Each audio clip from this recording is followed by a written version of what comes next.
do you think? I mean, I just heard a crazy story of someone investing in Bitcoin 10 years ago and turning $25,000 into 800 million. Yeah.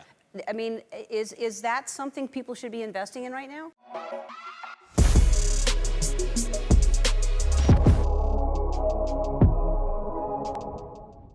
And I know it's important, you're mentoring now young entrepreneurs this summer. Yes, absolutely. I have a program that I'm working with a great company called ID Tech, and this is showing how young kids can go to a camp, a virtual camp, and show them how to code and things of that nature. So when they want to come up with the next Minecraft or Among Us or create the next Facebook, they don't have to think of going to work at Facebook. They should think of creating their own version of becoming a next tech giant. And it starts all now. When they're playing these games, they can be creating these games. Anything that anybody in this world consumes, they can sell.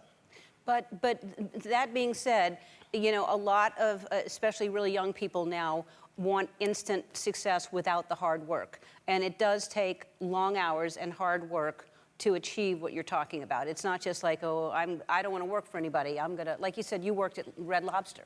Absolutely. Well, they have to love what they're doing. Anybody that I've seen that goes out and tries to only make money, they get tired of it, or anytime they come up with hardships, they just quit. They have to love what they're doing. Yeah. Because remember, anything in this world that you see started with one person that had one idea that took one action.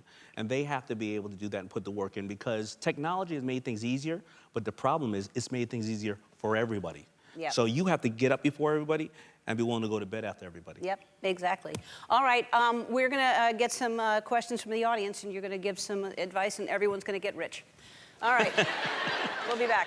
You're gonna give some great advice to these people. Gabriela Cavazos, I believe, is what is the best first investment for a young married couple that a young married couple can make? All right, so a married couple, when they first get together, they should be setting goals collectively.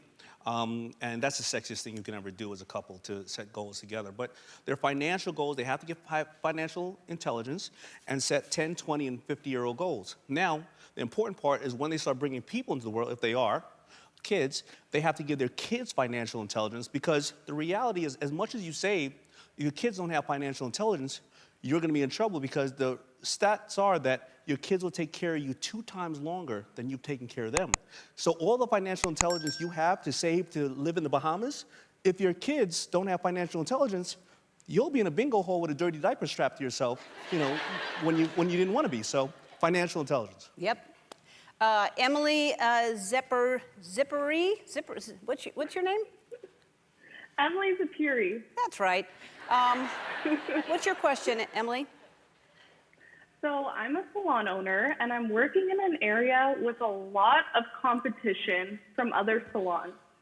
What's your best advice for standing out and developing a strong brand identity? Okay, so any business you're in, you're going to have a lot of competition. The #1 product in Shark Tank history that got an investment is Bombas socks. It's just socks. But you have to be able to put yourself and describe yourself or your business in 2 to 5 words. Apple think different, Nike just do it, FUBU for us, buy us. Then get your customers to be your biggest ambassadors. User-generated content. Give them discounts or affiliate ways to talk and show what you're doing and all the great styles. And more people come into your salon, then they will get preferable treatment or better rates or whatever the case is. But use your customers. That's your army. All right. Thank you so much. You're welcome. Janaya Whitsitt from Washington. Janaya, what's your question? Hi, my question is, do you recommend that young adults invest in this volatile stock market?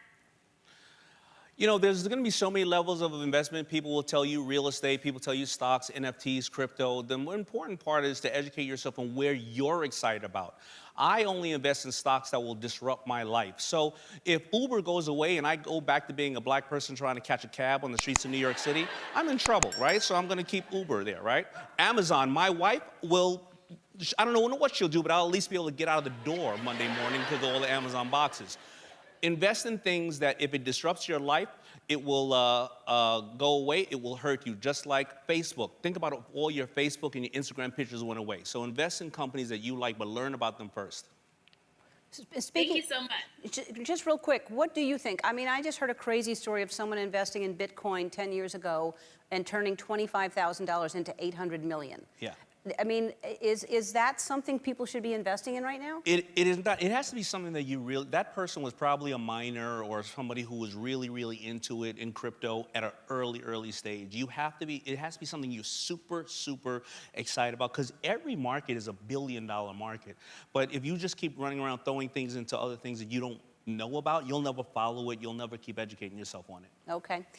What advice? This is Ariel Frenchman from New York. What advice or information do you wish you knew when you first started managing a team? Really getting to know them really well and knowing what makes them tick. You know how I said you have to put yourself in 2 to 5 words? Ask your team what their 2 to 5 words are. You may find that they're super creative even though they're working over here. And also allow your team to fail and fail fast, but be transparent. They also have to be responsible for those things, but allowing them to fail and fail fast. And if you don't have the money to reward them, then give them acknowledgement and various other things and ways to earn up. 80% of my team started off as interns. Wow. Thank you. All right. Thanks so much. This has been great. No problem. All My right. pleasure. I love seeing everybody out here. This I is know. I amazing. love seeing the smiling faces. Shark Tank airs Fridays at 8 on ABC. We'll be back.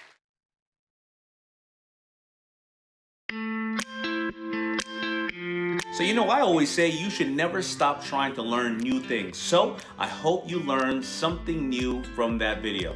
Now, if you're ready to level up and hear from business experts every week, give this video a like, hit the subscribe button, and I will see you soon.